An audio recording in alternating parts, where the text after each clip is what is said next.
So 3 dimensions of temperament. We have effortful control, which is regulating attention and emotion and the ability to self-soothe. This actually develops across the lifespan. We're always working on um, regulating our attention and our emotions. Some of us have more trouble with that than others, and that does shift in some ways as you get older. We learn ways to self-soothe and to cope and to do other things. So it can shift a little bit, but mostly it's kind of an inborn temperament is more or less inborn, but it can change slightly.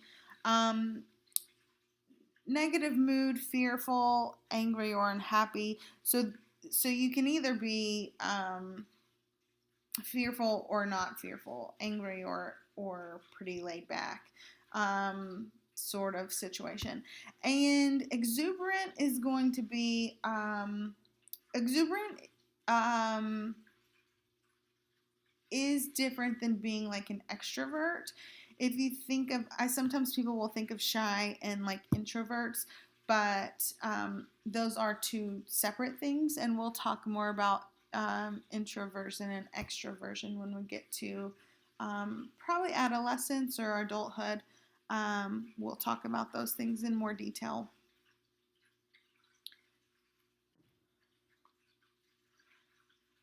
So do babies' temperaments change? It's possible um, that there are some shifts in this um, graph here that shows that they were more likely to become less fearful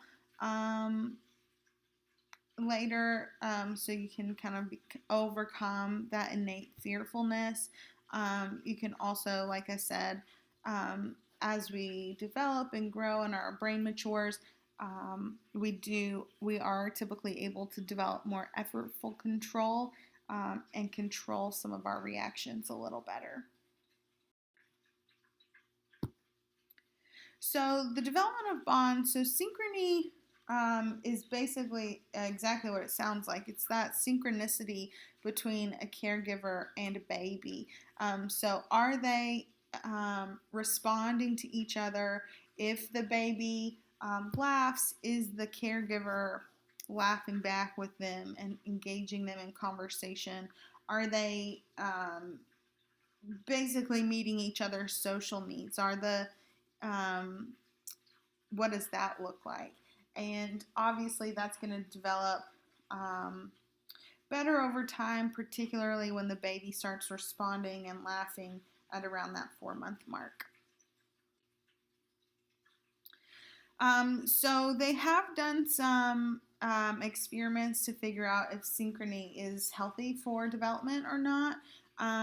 I encourage you to watch this still face technique video. It's just a couple minutes long, but it shows how they do that study. So basically, all that happens is the mom is interacting with the baby. You can see the baby responding back. They're just having a really good time. And then the mom comes back and has literally a still face for 2 minutes, and she is not responding to the baby, not acknowledging the baby's needs, not acknowledging the baby's entertainment, nothing. They're just not acknowledging the baby, and you can see the baby start to become pretty frustrated and upset because she's not getting those social needs met that she had been previously. So she's recognizing something's wrong and doesn't like it. So basically, the conclusions we've discovered from this technique is that the parents, the way that we respond as an adult or as a parent, does help with the psychological and biological development of the baby. Because obviously we're social beings, so that social interaction is going to be crucial throughout the lifespan. Attachment is just that bond that we're developing between two people. They used to talk about infant attachment with just mothers. That's how it actually started. I think attachment research started in the 1950s when moms were going to work after dads were back from the war. And basically, it seems like it started out with ill intentions, saying, the moms needed to be back at home. They shouldn't be working mothers because babies need to develop that attachment. However, we've learned a significant amount since then about how babies do form attachments and what that looks like for their future development. And they are able to form attachments to multiple caregivers. So both parents, grandparents, like a daycare worker, whomever they're interacting with in on a very regular basis, we're able to form multiple attachments. Some of those attachments are very healthy, others less healthy, but they all have implications for later development. So there are 4 different attachment types. So the first 2 are here. We have insecure avoidant attachment and secure attachment. So insecure avoidant attachment, the infant is kind of upset, or not upset, I would say ambivalent. They're just kind of ignoring the caregiver's presence. So they don't care if they're in the room, they don't care if they're out of the room.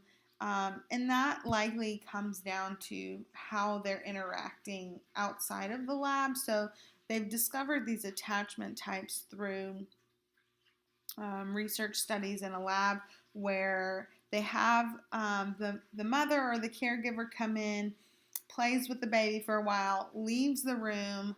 They bring in a stranger, then the stranger leaves and the caregiver comes back. So they're looking to see how the baby is responding in the absence of the caregiver, and then with the return of the caregiver is basically how these studies work. And there's a lot of YouTube videos on these if you want to watch the scenario play out, so you can see these different types of connections. But they're just kind of not interested in the caregiver's absence or presence, and that's probably comes down to how they've acted prior to this lab situation as well. So it's indicative of the relationship at home. And then secure attachment, the baby likes when the caregiver's around, is comfortable exploring when the caregiver's around, is excited when they come back, sad when they leave, sort of thing. So they have a good attachment and feel comfortable exploring their world. Insecure resistant or ambivalent attachment, the infant does have a great deal of anxiety when the caregiver walks out of the room, but then they also they like it's an interesting thing to watch. They like run up to the caregiver because they are looking for that attention, but then they like turn their head away if the caregiver tries to like give them a kiss or get in close or something. So they're both resisting and seeking contact. Like, I want to be near you, but I want you to know I'm mad at you for leaving also. So there's a really interesting relationship there. Disorganized attachment, it was actually added on later to the attachment styles, but basically there's inconsistent reactions. So one time when the caregiver leaves and comes back, maybe they'll show this insecure, resistant, or ambivalent attachment. Another time it may be that they're showing secure attachment, etc. So they're just kind of all over the place. They don't display the same behaviors every time the caregiver leaves and comes back.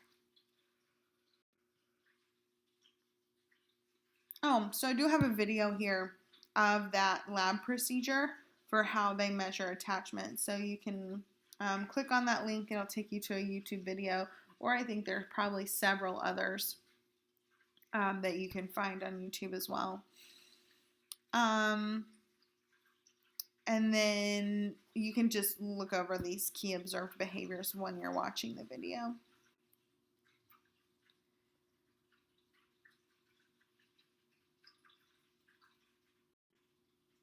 So basically, there were thousands of children in Romania that had lost their parents and needed to be adopted. So they were able to look at how attachment forms and some of the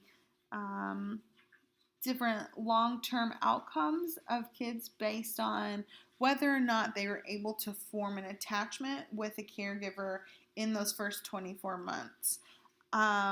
They did find, you can see here, infants adopted before 6 months fared the best because they were able to form an attachment with their new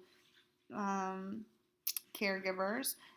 Those adopted after 12 months suffered a variety of adverse outcomes because they didn't have anyone to form these attachments with as a child, so they were kind of left on their own. There were so many kids that they weren't being held every day, they weren't being touched, they weren't getting some of these basic needs that we think about met. Social referencing is really just seeking information from other people about our emotional response. So I always think about social referencing with respect to when you are hanging out with a baby and they are running down the hall and then fall and scrape up their knee, and they're bleeding everywhere. It looks terrible, and they immediately stand up, turn around because you're behind them, and look at you like, what do I do now? Do I cry? Do I laugh? I don't know what to do. I've fallen. There's some blood. I can see that. But now what? How do I respond? And based on how you respond to them is how they'll end up responding. So if you are freaking out, you're hurt. We need to, this is a travesty. If you are really worked up and upset with them, they're going to immediately start crying and be upset and have this really emotional reaction versus if you say, oh, you're okay. Yeah, let's get this cleaned up. No big deal. And then the kid kind of shakes it off and just ignores that anything even happened. No tears, no nothing. And that's social referencing. That's such a good example because I think we've all probably seen it if we've been around kids. They're looking for, how do I respond in this situation? They're not quite sure. So we help them kind of develop that information, and then it usually carries on. So if